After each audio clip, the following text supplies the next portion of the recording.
Ford Muscle Magazine here with Bryan Neelan and me, and we saw this engine. We had to get some details on it. First off, that front cover has to do something with the oil pump system. What's going on with that? Yep, so we tried to solve a couple problems with this front cover. The primary one being the oil pump situation. So the factory oil pump is a variable displacement oil pump controlled by the computer through a solenoid.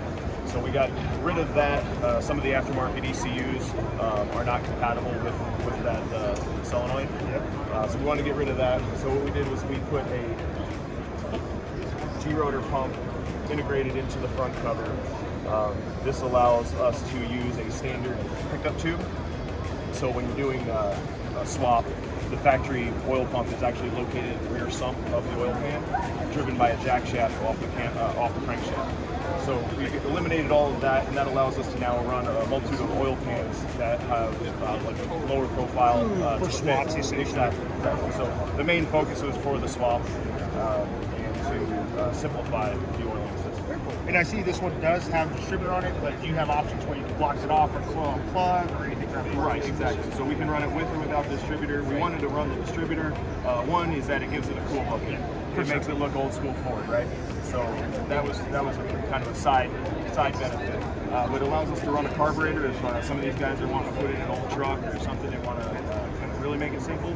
That allows us to do that, but also provides a cam sync for any aftermarket ECU.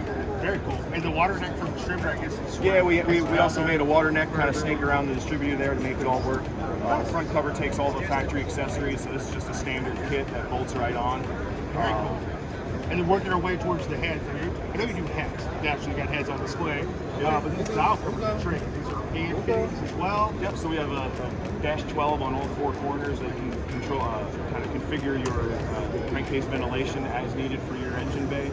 We'll clear some of the aftermarket rockers and of course stock rockers. It runs a factory gasket, so it seals up really nice. We're going to offer it with or without coil mounts. Gotcha. And working our way up to this beautiful CNC machine. Yeah, we wanted to keep do some naturally aspirated testing with this engine. So we designed this intake manifold. It's available with 4150, 4500, and 8500 flanges. It's kind of a modular top, so we have an elbow that we're working on as well for boosted application. Yep. So pretty much whatever we want to do, we can make it happen. Gotcha. Well, can I see that real quick to the camera? That's good.